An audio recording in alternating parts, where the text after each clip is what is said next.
To do Batman the animated series since it was syndicated right away, or did that make it any harder?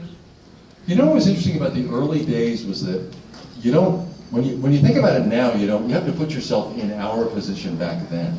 When we started recording the show, because it's a 6-month lead time before the voices are done first.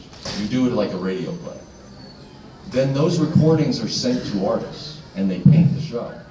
Then those paintings come back, and there's a process called ADR, which is an audio-visual sync-up of the sound to the visual. Because there are always extra mouth flaps where they need extra dialogue, or they may not have a mouth flap, where they need dialogue, or they have too much dialogue and it has to be re-edited, you know what I mean?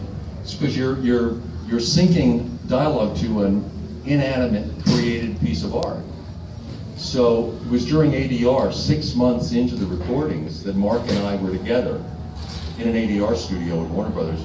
We first saw footage coming back from artists. No one had ever seen any Batman footage. None had been released. This is in '92. And we're in this studio in this massive screen, and this brilliant color comes up, and these strong graphics, and this full symphony score, and these characters come lunging at us from the screen. And I looked at Mark and I said, "What the fuck?" I said, "Did you have a clue this is what we were doing?" He said, "No." He said, "I am blown away. This is brilliant. This is so beautiful." So it's interesting. We were working with sketches early on, you know, and just using our actor imagination to come up with characters. We didn't have those full fleshed out animated characters that you're now so used to. We had to kind of imagine all that. And then when we finally saw it, we thought, "Oh man, I better adjust this performance a little bit. It's a lot tougher than I thought it was." So it was an interesting process early on. Does that answer your question? Yes, thank you. And quick question, who's your favorite Batman villain? Well, you know.